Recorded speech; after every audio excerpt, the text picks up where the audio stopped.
আজকে জানবো বিস্ময়কর 7 যুবক ও একটি কুকুরের গল্প সম্পর্কে। চলুন শুরু করা যাক।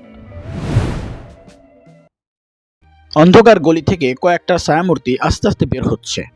একজন গলি থেকে মাথা বের করে দুদিকে তাকালো। রাতের মাঝামাঝি, নির্জন রাস্তা।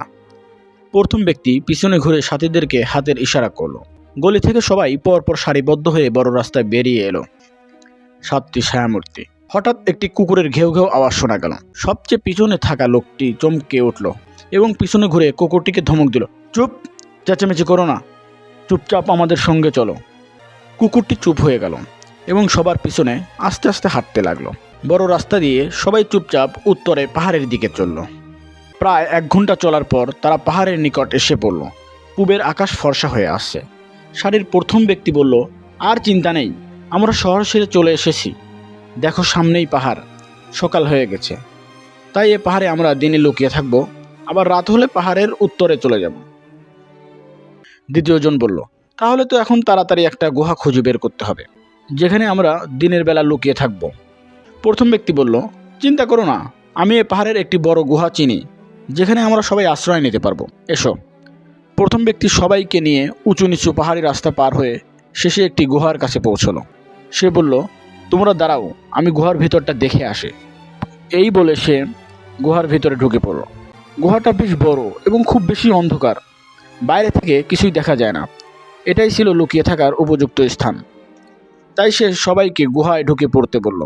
গুহায় ঢুকেই দ্বিতীয়জন বলল, আল্লাহর হাজার শুকর, আমরা এফিসাস শহর থেকে রাতে বেরোতে পেরেছি, নয়তো আজকে রাজা দাকিয়ানুস আমাদের হত্যা করত। তৃতীয়জন বলল, আমরা খুবই ক্লান্ত, এখন একটু শুয়ে পড়া দরকার। প্রথমজন বলল, তার আগে এসো আল্লাহর দরবারে আমরা দোয়া করি, যিনি আমাদেরকে জালিম রাজার হাত থেকে বাঁচিয়েছেন। ইয়া আল্লাহ, আমাদেরকে জালিম রোমানদের জুলুম থেকে হেফাজত করো। আমরা তোমার উপর ঈমান এনেছি, এ জালিম মুশরিকরা তা বরদাস্ত করে না। তুমি আমাদের হেফাজত করো, আমরা সব কিছু ছেড়ে দিয়ে তোমার দিনের জন্য চলে এসেছি। আল্লাহ, তুমি আমাদের এ ত্যাগ ও কোরবানি কবুল করো। সবাই হাত তুলে মোনাজাত করলো। মোনাজাত শেষ করে প্রথমজন বলল, এখন তোমরা শুয়ে পড়ো আর কুকুরটাকে গুহার মুখে বসাও, যাতে সে পাহারা দিতে পারে। সবাই নিজ নিজ জায়গা হাত দিয়ে পরিষ্কার করে শুয়ে পড়ল। কিছুক্ষণ পর সবাই ঘুমিয়ে পড়ল, এমনকি কুকুরটাও ঘুমিয়ে পড়ল। কিছুক্ষণ পর তারা ঘুম থেকে উঠে পড়ল। একজন জিজ্ঞাসা করলেন, আমরা কতক্ষণ ঘুমিয়েছিলাম বলো তো? 1 দিনের কিছু কম হবে। তৃতীয়জন বলল। প্রথমজন বলল, না না, আমরা ঘন্টাখানেক বা ঘন্টা 2-1 বেশি ঘুমাইনি। তোমরা দুজনেই ভুল করছো, আমরা বোধহয় 24 ঘন্টা ঘুমিয়েছি, বলল তৃতীয়জন। এ সময় নিয়ে তাদের মধ্যে বেশ তর্ক বিতর্ক লেগে গেল। কোনো সিদ্ধান্তে পৌঁছাতে না পারায় একজন বলল, থাক, আমরা আল্লাহর উপর ছেড়ে দিই, তিনি সব কিছু জানেন। সবারই খিদে পেয়েছে। একজনকে তারা শহরে পাঠালো যাতে কিছু খাবার জিনিস কিনে আনে, কিন্তু যে যাবে তাকে খুব সাবধানে থাকতে হবে, যাতে রোমানরা তাদের সম্পর্কে টের না পায়, নয়তো তাদের হাতে সবাইকে ধরা পড়তে হবে এবং তাদের ধর্মের জন্য শাস্তি ভোগ করতে হবে। একজন গুহা থেকে বেরিয়ে শহরের দিকে রওনা দিল। রাস্তাঘাটে বিরাট পরিবর্তন। ছোট ছোট রাস্তা এখন বড় হয়েছে, ঘরবাড়িতেও পরিবর্তন, লোকজনের কাপড় চোপড়ও ভিন্ন। গুহার লোক আশ্চর্য হয়ে গেল, সে কি স্বপ্ন দেখছে নাকি? ওর কাপড়ের সাথে কারো কোনো মিল নেই। সে এক জায়গায় থমকে দাঁড়ালো। কোন দিকে যাবে, খাবার দোকানেই বা কোন দিকে? এরই মধ্যে কিছু ছেলে পেলে তার কাছে জমা হয়েছে।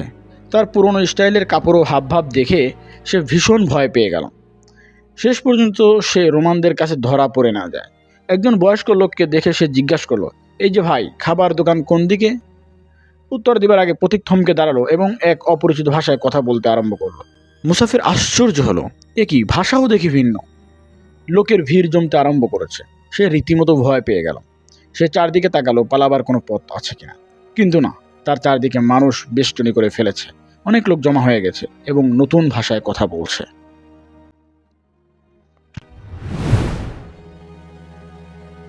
বাকি অংশ পেতে চ্যানেলটি সাবস্ক্রাইব করে ডান পাশের বেল আইকনটি ক্লিক করুন, যেন পরবর্তী পার্ট সহজেই পেয়ে যান সবার আগে।